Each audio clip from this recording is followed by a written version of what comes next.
Hello dear students, welcome to ASC starter. अब मैं आपको यहाँ पर इस वीडियो में क्लास 5 का जो मैथ्स का प्रैक्टिस पेपर है डीओ की तरफ से जो इशू किया गया है वो करवाने जा रहा हूँ। ध्यान से समझिएगा, ठीक है।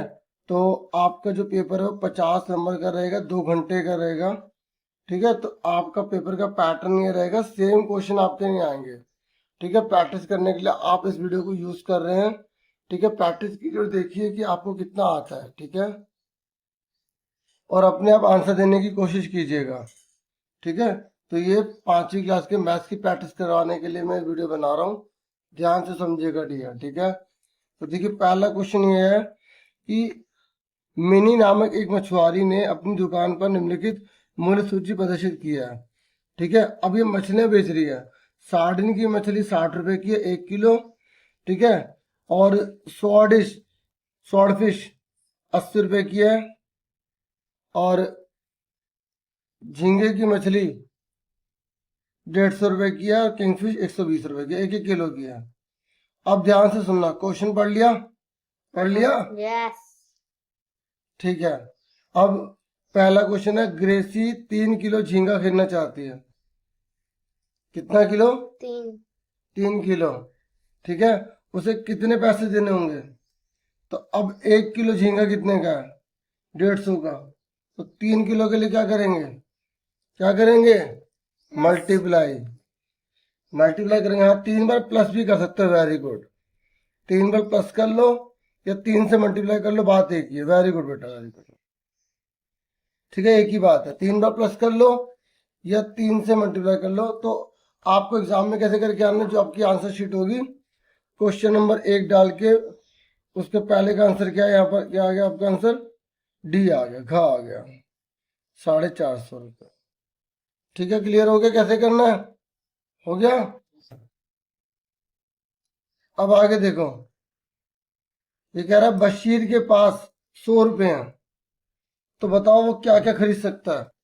बस 100 रुपये है तुम्हारे पास, तो आप इसमें चेक करो कि क्या वो खरीद पाएगा, क्योंकि ऐसे तुम कुछ पता नहीं लगा पाएंगे।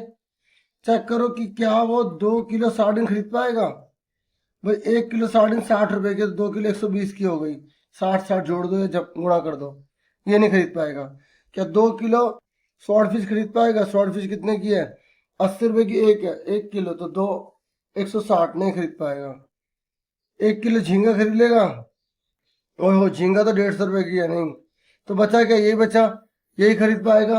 फिर भी चेक कर लेते, 1 किलो सार्डिन, सार्डिन कितने की है? 60 रुपए की, ठीक है। तो यहाँ लिख लो सार्डिन 60 रुपए की, और आधा kilo sword fish, sword fish कितने की है? 1 किलो 80 की, तो आधा किलो कितने की होगी? आधी 40, दोनों को जोड़ो कितने रुपए का? 100 रुपए।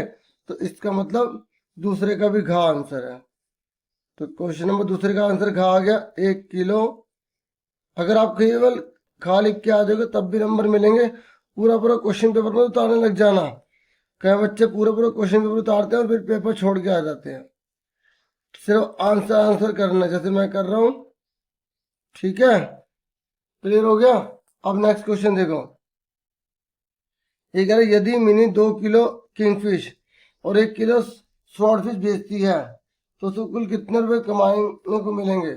2 किलो किंगफिश, किंगफिश 1 किलो 120 की है, तो 2 किलो कितने हो गए? 120 कितने हो गए? 240 हो गए। उसके बाद नेक्स्ट क्या है? 1 किलो स्वॉर्ड फिश है, स्वॉर्ड फिश 80 रुपए की है, तो 80 रुपए इसमें जोड़ दो।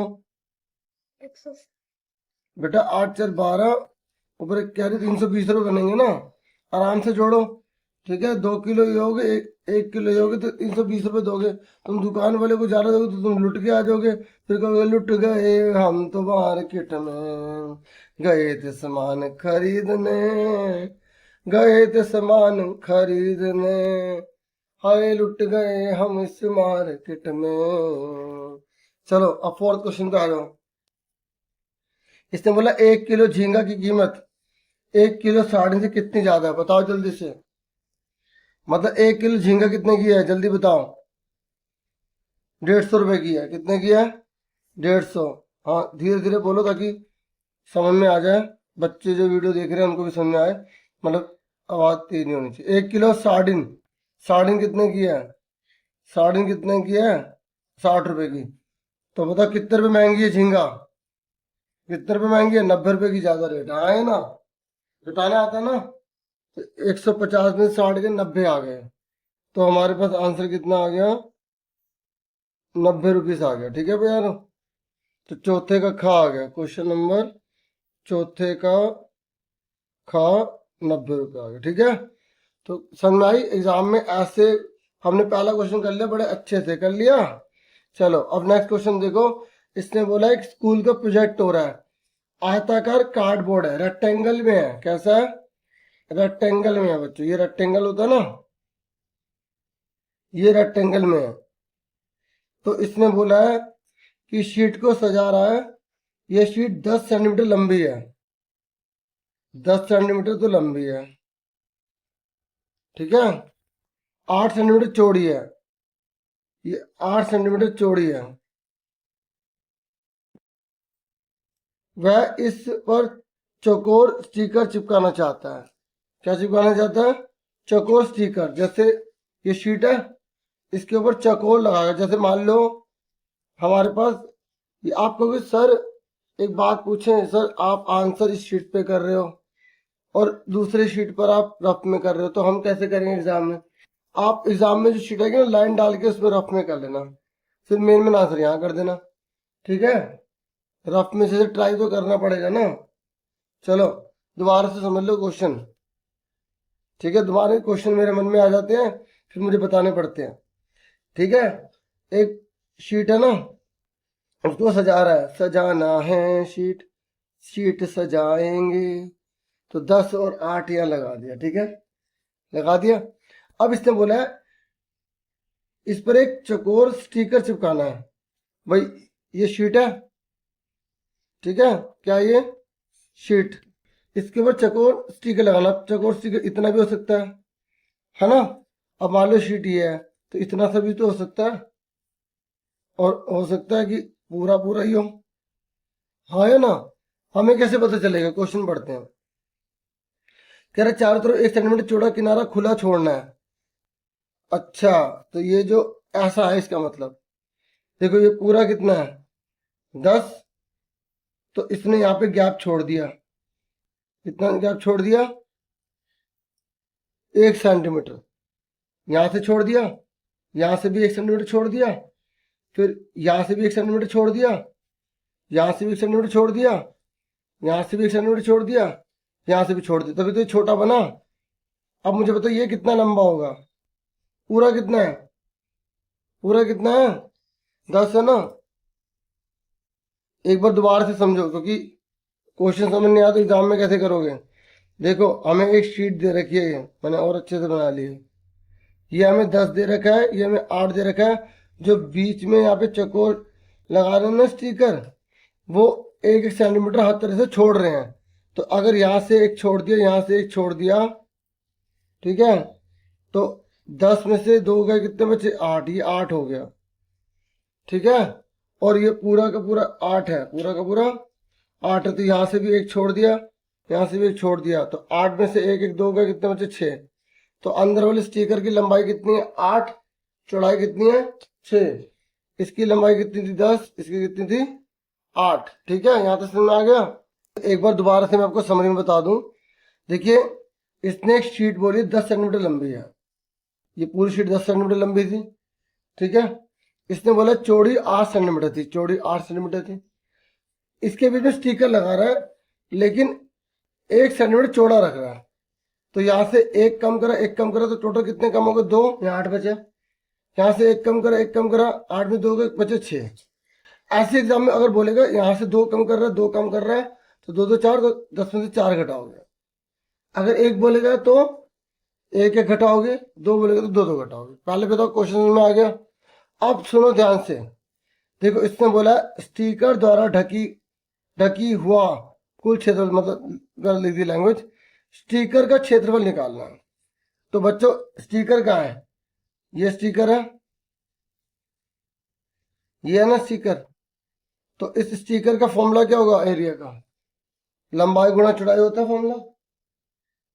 जो आयत होता है ना, आयत, इसके क्षेत्रफल का फॉर्मूला होता है लंबाई गुणा में चौड़ाई, लेंथ इंटू ब्रेथ। तो इन दोनों को गुणा करो, 8 6 48, आंसर कितना आ गया? 48 आ गया। तो इसका आंसर घा आ गया। तो क्वेश्चन नंबर दूसरे में जो घा है इसका आंसर 48 वर्ग सेंटीमीटर आ गया। क्लियर हो गया?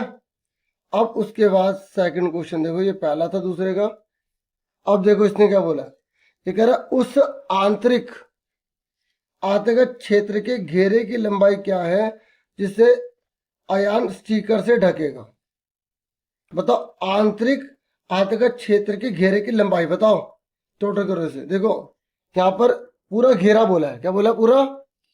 तो देखो घेरा, ये पूरा घेरा लेंगे पूरा, तो पूरा घेरे की लंबाई कितनी आएगी बताओ? इसे बोलते हैं परिमाप, पैरामीटर। क्या बोलते हैं? हाँ, परिमाप बोलते हैं। तो ये 8 है, ये 6 है, ये 8 है तो ये भी 8 होगा, ये 6 तो ये भी 6 होगा। तो बताओ कितना आ गया टोटल? 8 8 16, 16 और 12 कितने होते हैं? कितने होते हैं? 28। ठीक है, तो 28 क्या आ गया? ये आ गया इसका आंसर, सी आ गया। ठीक है, तो दूसरे का आंसर 28 सेंटीमीटर। घेरा बोला, घेरा समझो।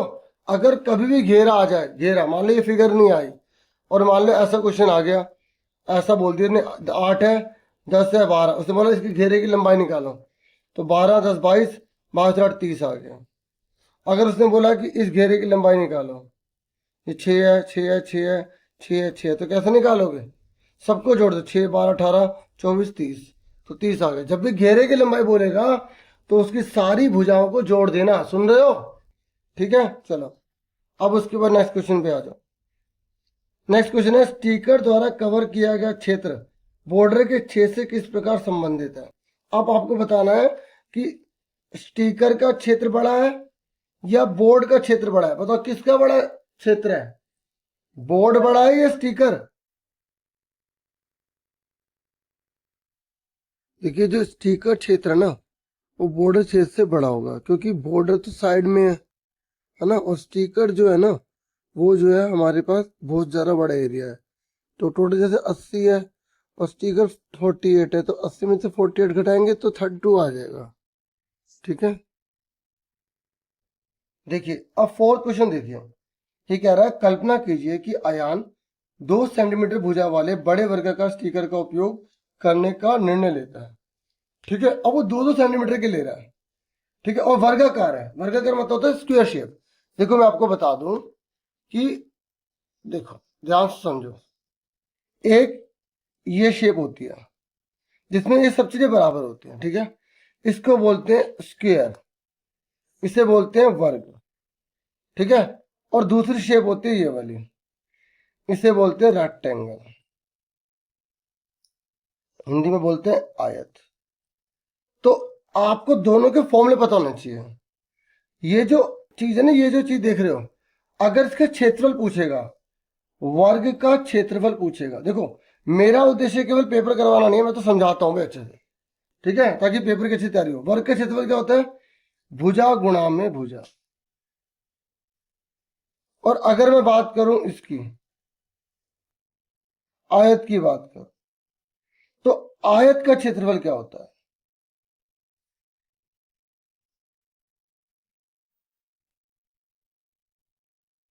लंबाई गुणा में चौड़ाई। ये जो अंदर की सारी चीज है ना, ये क्षेत्रफल होता है ये। ठीक है, और अगर मैं बात करूं घेरे की लंबाई यानी कि ये बाउंड्री की, इसे परिमाप बोलते हैं। तो वर्ग का परिमाप क्या होता है?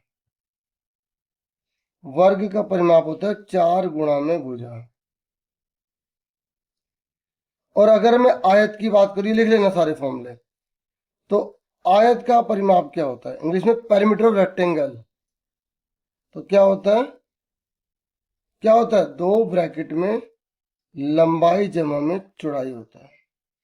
ये आपको पता होना चाहिए सारा। तो ये आपको समझ में आ गया अच्छे से फॉर्मूले। अब ध्यान से सुनो, इस क्वेश्चन को करते हैं। देखो क्या कह रहा है।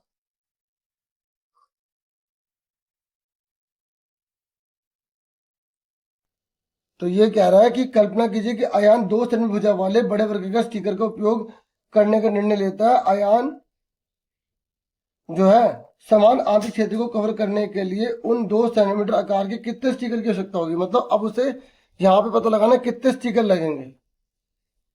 तो इस पूरे का एरिया कितना है, 8 छिक 48, ठीक है। और एक कितने का, ये 2 × 2 कितना आ गया, 4। तो 4 से भाग करो, 4 एकम 4, 4 दूनी 8, तो 12 आ गया। तो इसका आंसर कितना आ गया हमारा, 12 स्टिकर आ गया, ये 12 आ गया, ठीक है। तो क्वेश्चन नंबर चौथे का जो था ये था ग 12 स्टिकर।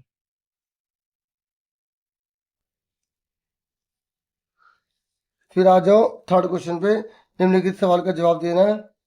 तो इसने बोला नीचे दिए गए पैटर्न को देखो, ये पहले एरो ऊपर बना है, फिर ऐसे बना है, फिर ऐसे बना है, फिर ऐसे बना है, फिर ऐसे बना है। अब बताओ अगला पैटर्न कैसा होगा। तो ऐसे हो जाएगा, किसी को बनाकर आ जाएंगे इस तरीके से। अब देखो अगला क्वेश्चन, देखो अब हम आ गए सेकंड क्वेश्चन पे। सेकंड क्वेश्चन बोला है कि मैं एक गुप्त संख्या हूं, कौन हूं, सीक्रेट हूं मैं, मेरे पास 6 दहाई से ज्यादा है। बच्चों अगर दहाई और इकाई आपको नहीं पता तो आप नहीं कर पाओगे, पहले आप दहाई इकाई समझ लो। जैसे कोई एक नंबर लिखा तो इस वाले को इकाई बोलते हैं, इस वाले को दहाई बोलते हैं, इस वाले को सैकड़ा बोलते हैं। वेरी गुड बेटा, शाबाश, ठीक है। तो ये 3 दहाई है, ये 8 इकाई है, ये 4 सैकड़ा है। समझ में आ गई, ऐसे चलता रहेगा। इसने बोला है मैं 6 दहाई से ज्यादा हूं। 6 दहाई से ज्यादा का मतलब क्या हुआ, मतलब मैं 61 हूं, 62 हूं, 63 हूं, 60 नहीं हूं, क्योंकि 6 दहाई से ज्यादा। समझ में आ रही है, मैं 64 हो सकता हूँ, 65, 66, 67, 68, 69, 69, 70 है या नहीं, अभी चेक करते हैं। आगे बोले 7 दहाई से कम हो, 7 दहाई यानी कि 70 से कम हो, तो मैं इनमें से कोई एक नंबर हूं, ठीक है। तो मैंने आपको बता दिया कि दहाई इकाई क्या होता है, बता दिया ना दहाई इकाई क्या होता है, ठीक है। पहले वाले को इकाई, दूसरे वाले को दहाई, तीसरे वाले को सैकड़ा बोलते हैं, ऐसे चलता रहेगा। अब इसने बोला है 6 दहाई से ज्यादा है। अब 6 दहाई यानी कि 61, 62, 63 हो सकता है। फिर इसने बोला 7 दहाई से कम है, तो 7 दहाई यानी कि 70 से कम, तो सारा नंबर लिख लो।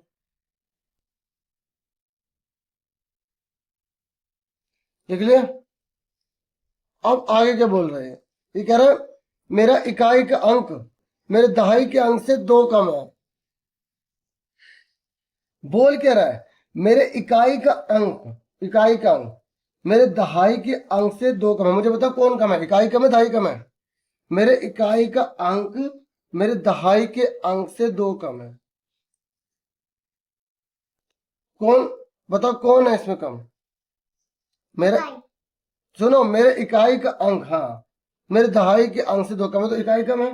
तो बताओ कौन सा नंबर है जिसमें कह रहा है इकाई का अंक, इकाई का अंक ये रहा, दहाई के अंक से 2 कम है या नहीं। तो आंसर क्या है, 64 है। क्लियर हो गया किस तरीके से करना है, आगे समझ में। ठीक है बच्चों, मेरे इकाई का अंक मेरे दहाई के अंक से 2 कम है। तो इस तरीके से हमारा आंसर 64 आ गया। अब उसके बाद नेक्स्ट क्वेश्चन देखो, क्वेश्चन नंबर 3 है। तो ये क्या कह रहा है, ये कह रहा है संख्या 48 को उलटकर और मूल संख्या में जोड़कर उसे एक विशेष संख्या पैलिंड्रोम में बदले। तो आपको क्या करना है, एक नंबर लेना है, 48 ले लिया, ठीक है। उसके बाद इसको उलट देना है, क्या कर देना है, उलट देना है। तो 84 हो गया। अब इसको दोनों को जोड़ दो, 8 4 12, 8 से 12 13, 132 आ गया। अब इसने क्या बोला है कि इसको पैलिंड्रोम में बदलना है। तो पैलिंड्रोम आता है बच्चों, कैसे बदलते हैं पैलिंड्रोम में। देखिए बच्चों पैलिंड्रोम क्या हो, तो वीडियो रुक गई थी तो मैं बीच में बता नहीं पाया, मैंने लिख दिया था। मैं आपको बता दूं पैलिंड्रोम होता क्या। पैलिंड्रोम का मतलब जैसे हमने इसको जोड़ के लिखा ना, फिर इस नंबर को लिखेंगे, फिर इसी को उल्टा करके लिख देंगे, इसे बोलते हैं पैलिंड्रोम। जैसे यहाँ पे कोई भी नंबर लिखो, 2 3 1 लिखा, 1 3 2 लिख दिया, 2 1 3 लिखा, 3 1 2 लिख दिया, क्योंकि पैलिंड्रोम, खाली आपको ये लिख के दिखाना था, ठीक है। अब उसके बाद नेक्स्ट क्वेश्चन देखो, इसने बोला क्या, इसने बोला अगर आपको ऊपर वाला नहीं करना तो आप नीचे वाला कर सकते हो। जैसे किसी बच्चे को पैलिंड्रोम नहीं आ रहा तो वो नीचे वाला कर सकता है। ये कह रहा है मैं 30 से 40 के बीच की गुप्त संख्या हूं। किसके बीच की संख्या हो? 30 से 40 के बीच की संख्या। तो यदि आप मेरे दो अंकों को जोड़ दें तो योग 8 होगा। बताओ कौन संख्या, बताओ जल्दी से बताओ। 30 से 40 के बीच में कौन सा नंबर है कि जोड़ने पर 8 आता हो? देखो पहले सारा लिख लो। 30 से 40 के बीच में बोला है तो 30 को नहीं लिखेंगे। 31 32 33 34 35 36 37 38 39 40। अब मुझे बताओ 40 को भी लिखेंगे। जल्दी बताओ इनमें से कौन सा नंबर है जिनके दोनों इकाई के अंकों को और दहाई के अंक को जोड़कर, दो अंकों को जोड़कर 8 आता हो? बताओ 8 किस में आ रहा है? जल्दी बताओ 8 किस में आ रहा है? 38, 11 हो रहा है, इसमें आ रहा है 35 आ गया आंसर, ठीक है। अब उसके नेक्स्ट क्वेश्चन देखो, ये कह रहा है नीचे दिए गए पैटर्न को देखिए, इस क्रम को नियंत्रित करने वाला नियम बताइए। बताओ अपने आप बताओ आगे क्या आएगा, जल्दी बताओ। जो बच्चा इंटेलिजेंट है जल्दी बताओ। पहले 1 आया, फिर 3 आया, फिर 6 आया, फिर 10 आया, फिर 15 आया। तो 15 के बाद जो है ना फिर 21 आएगा, क्योंकि पता है क्यों? सबसे पहले आप ध्यान से देखिए, जब मैंने 1 लिखा और 3 लिखा तो 2 का गैप है, फिर 6 में 3 का गैप है, फिर 10 में 4 का, 5 में 15 में 5 का, तो 21 में 6 का आएगा ना।